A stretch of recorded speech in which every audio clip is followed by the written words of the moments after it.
This war is completely turning on its head, and it's troublesome. It's troublesome in so many different ways. I mean, there's a whole lot of deceit within this whole thing.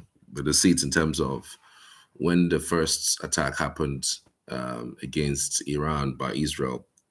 United States was the very first country that came out and said that Israel carried the attack, on their own. That the U.S. didn't know about this particular attack, and so they are actually calling Iran to stay clear of attacking them, more like buying time and making sure that Iran doesn't, jump in on trying to attack them or attack their bases across the Middle East. So it is now very clear from the onset that the U.S. have always been in bed with Israel, and all of these things have been planned, and largely coming from the takeout from the heads of the military formation in Iran that Israel carried out. And up until this moment, we've seen over and over again that the United States have been in bed with Israel uh, regarding these attacks, because it's just too precise to be true, you know. Anyways, I'll just give you an update on what has been going on so far, and how world leaders are basically reacting to this development. Of course, there have been several reactions from around the world regarding this development. I'll give you an update regarding that. Um, let's give you the headlines. US President Donald Trump says three nuclear sites in Iran were obliterated in US attack. Iran's Atomic Energy Agency says US attacks would not halt its nuclear activities. Iran's top diplomat warned of everlasting consequences. Israel raises alert levels after US strikes in Iran. That's the latest with that. Lebanon and Saudi Arabia have addressed the US strikes on Iran and what it means for stability in the region. Lebanese Prime Minister Nawaf Salam said that the country's supreme national interest was to avoid being drawn into the ongoing regional confrontation in any way. Saudi Arabia also said it was following the US strikes on the sisterly Islamic Republic of Iran with great concern.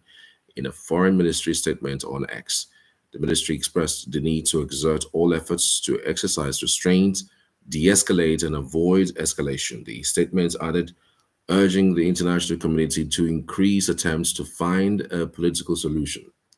Iraq, meanwhile, slammed the US strikes on Iran, saying they constitute a grave threat to peace and security in the Middle East and poses serious risks to regional stability.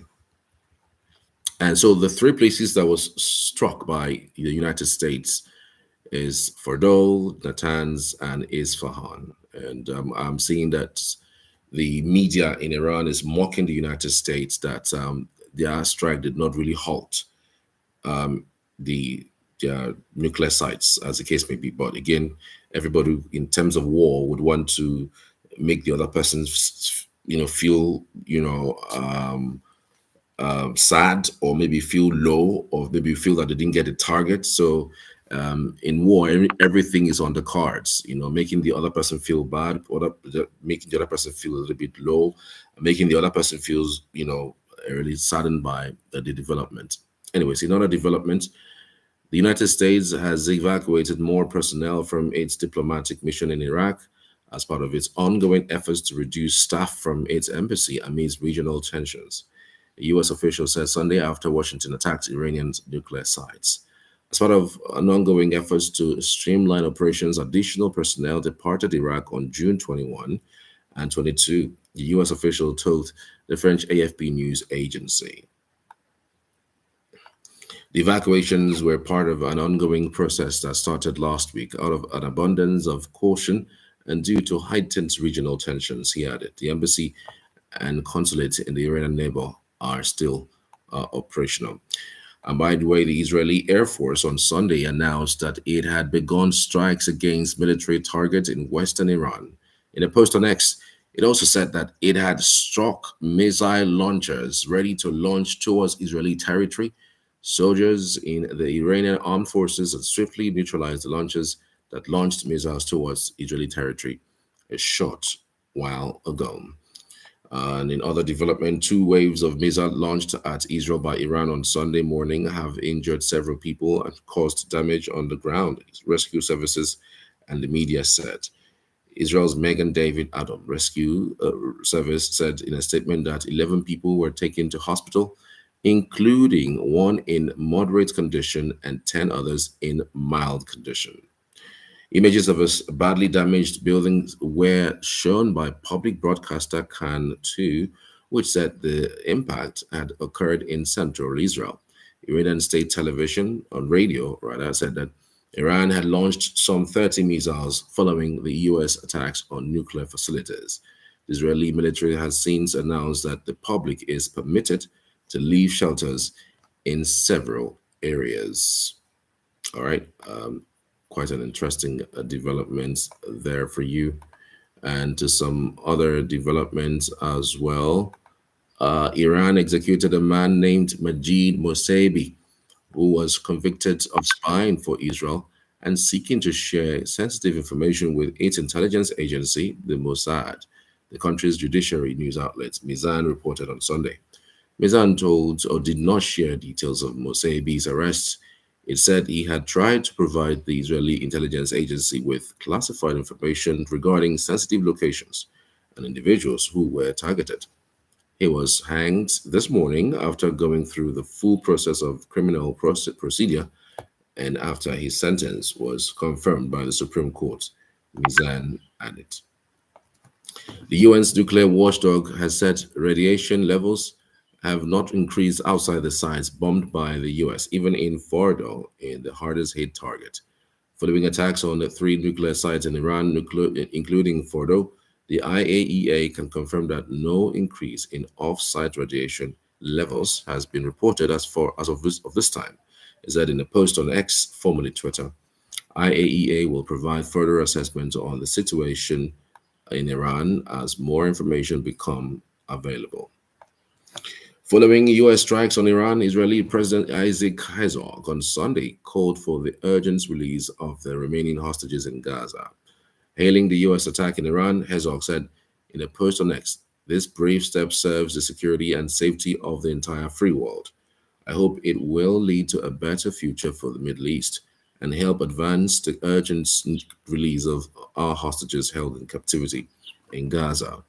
In his post, he thanked US President Donald Trump and said the decision to attack Iran's nuclear sites was a decisive moment between the axis of terror and evil and the axis of hope.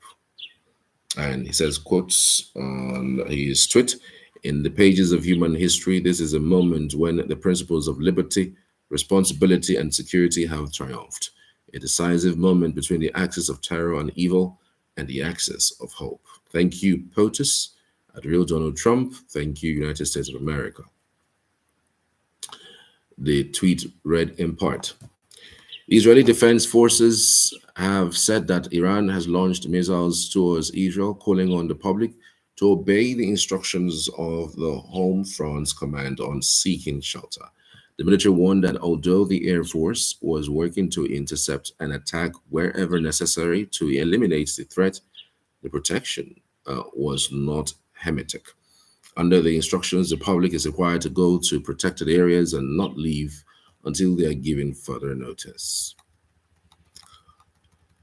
Iran's Foreign Minister Abbas Araghchi has accused the US of violating the UN Charter and international agreements with its bombing attacks on nuclear sites in the country.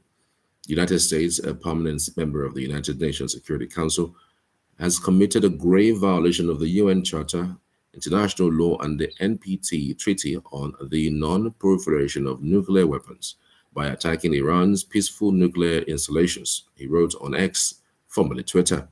The events this morning are outrageous and will have everlasting consequences, Araghchi said stressing that this extremely dangerous, lawless, and criminal behavior must alarm every UN member.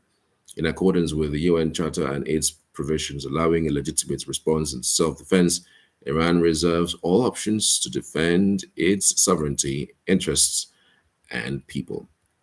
It says, quote, the United States, a permanent member of the United Nations Security Council, has committed a grave violations of the UN Charter, international law, and the NPT by attacking Iran's peaceful nuclear installations.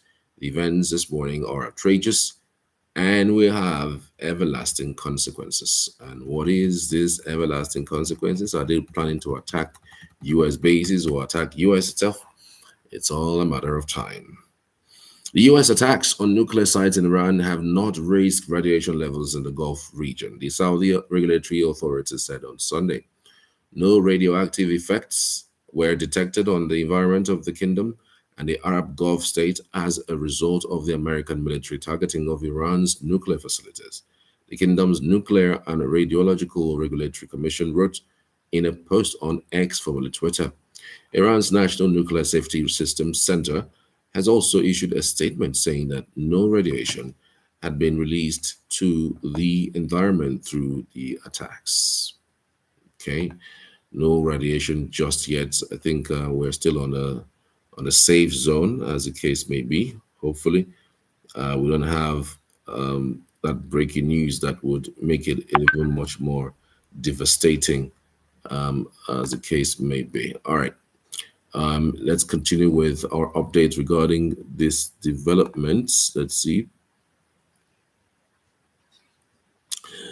Authorities in Iran said Sunday there were no signs of contamination after the U.S. attacks on the country's key nuclear sites in Isfahan, Fordow, and Natanz.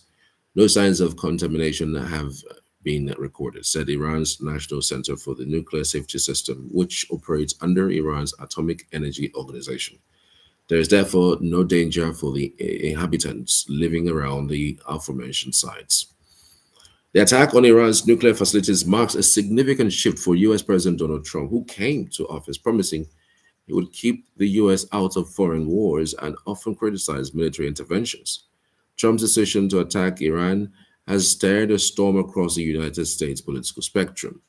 U.S. House of Representatives Speaker Mike Johnson, a Republican of Louisiana, came out in favor of the attack, saying it prevents the world's largest state sponsor of terrorism, which chants debts to America, from obtaining the most lethal weapon on the planet.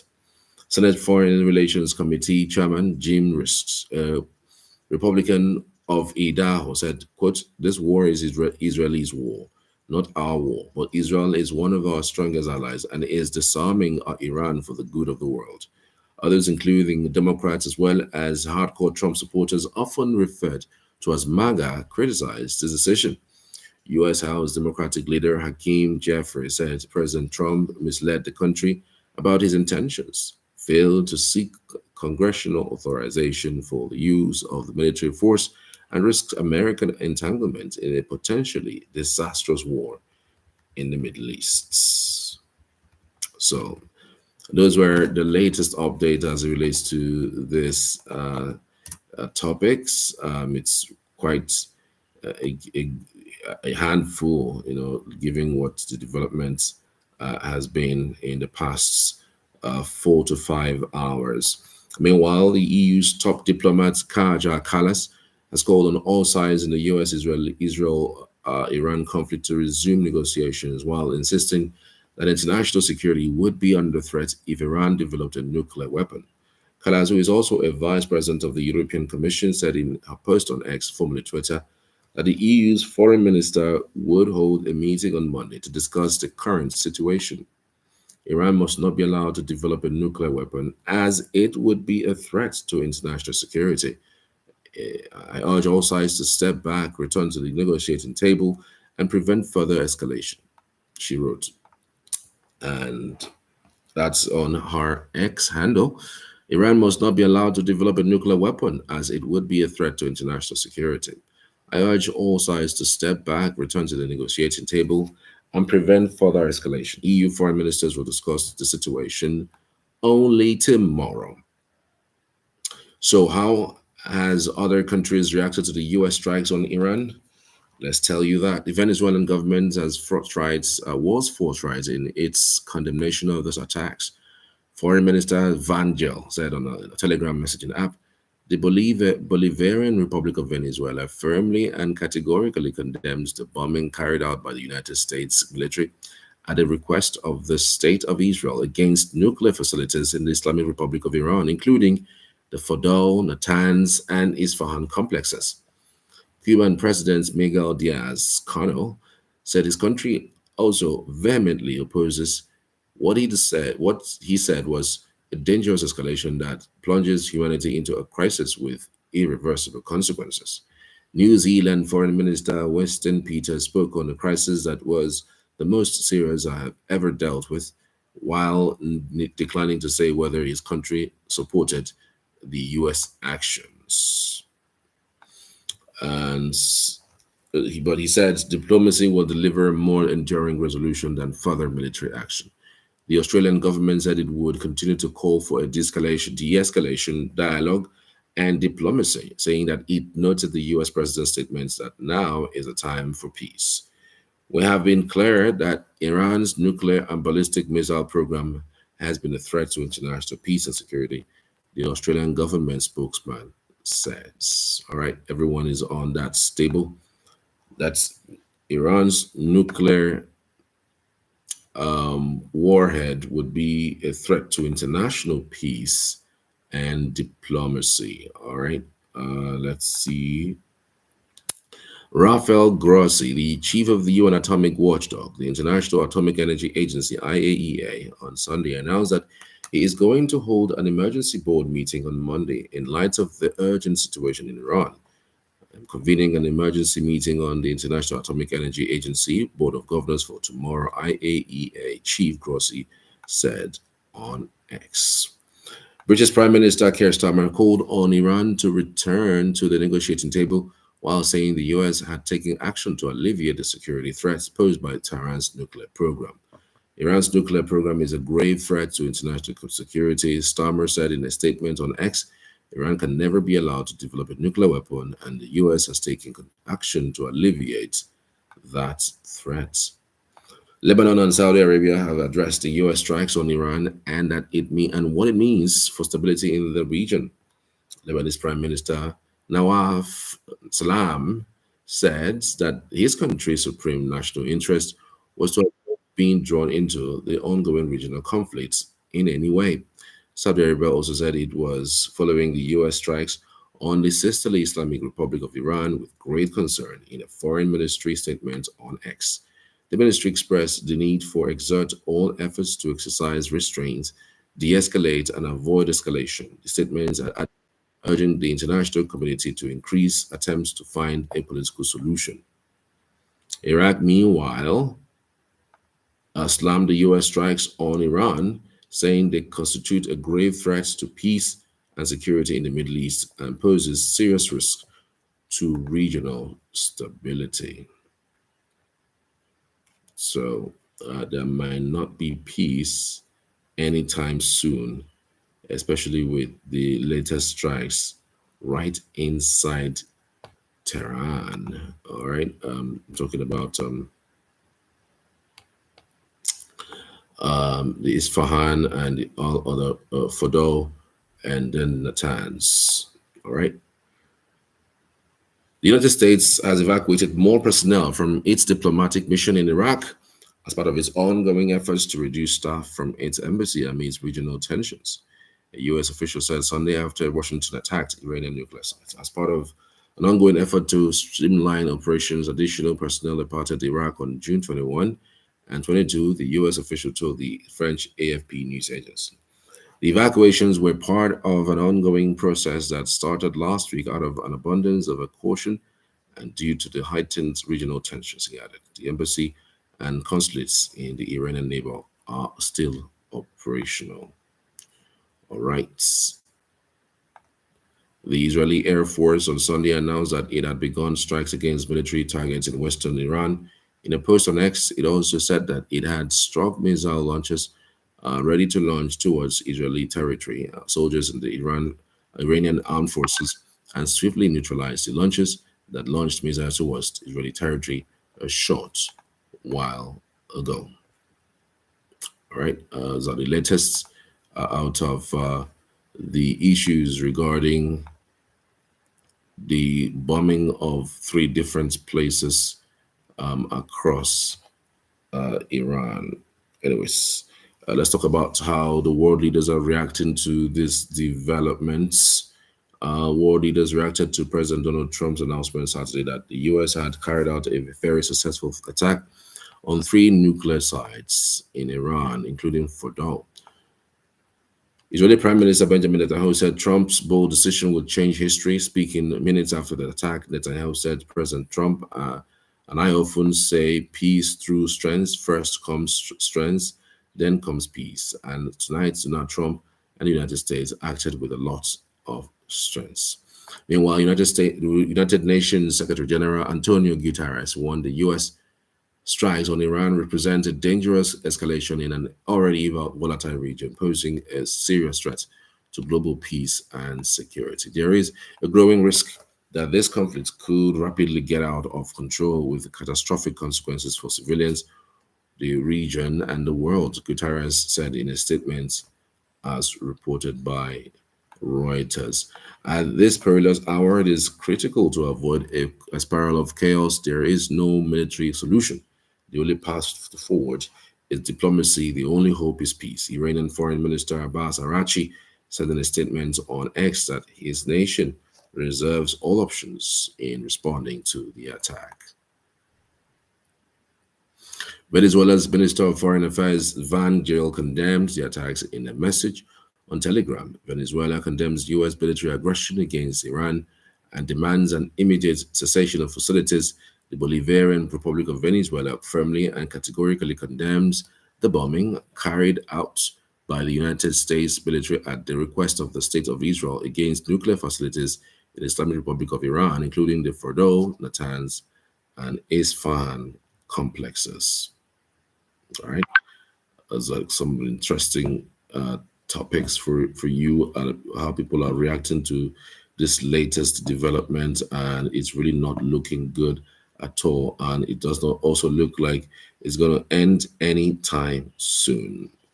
All right, let's see. Cuba's President Miguel Diaz-Canel have also reacted.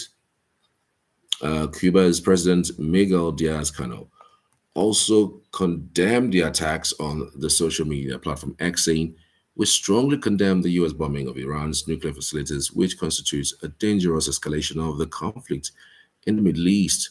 The aggression seriously violates the UN Charter and international law and plunges humanity into a crisis with irreversible consequences."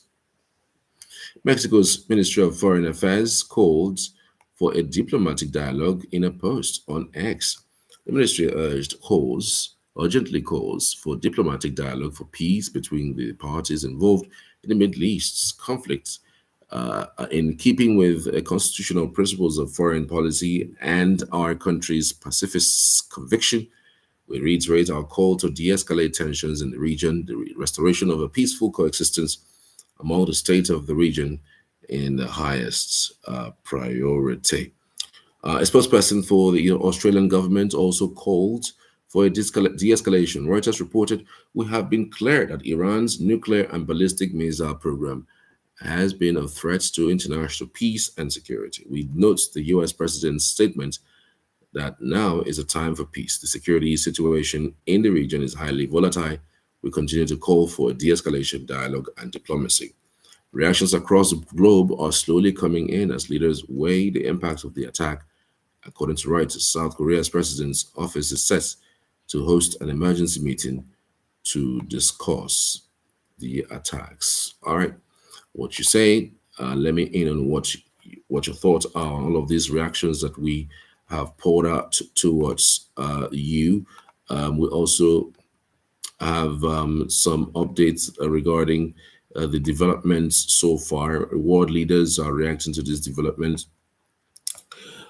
We have been speaking to Fuad Izadi, a professor in the World Studies Department, and as Benjamin Netanyahu stood at the podium in the Israeli Prime Minister's office this morning, he did not at first addressed Israeli people in Hebrew to update them on the latest dramatic developments in this latest war. Instead, he spoke in English, speaking directly to and lavishing praises upon U.S. President Donald Trump after the U.S. bombed Iranian nuclear sites. If Netanyahu's tone was triumphant and the smile barely suppressed, it is hardly surprising. He has spent most of his political career obsessed with the threats he believes Iran poses to Israel. Netanyahu has spent much of the last 15 years attempting to persuade his American allies that only military action and only American munitions could destroy Iran's nuclear weapons program.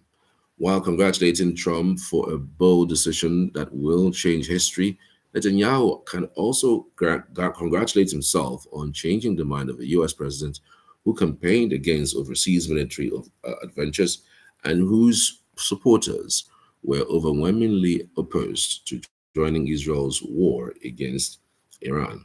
It should also be noted that Trump's own intelligence agencies had not shared Israel's assessment of how quickly Iran could seek to build a nuclear weapon, nor indeed whether it had taken the decision to do so.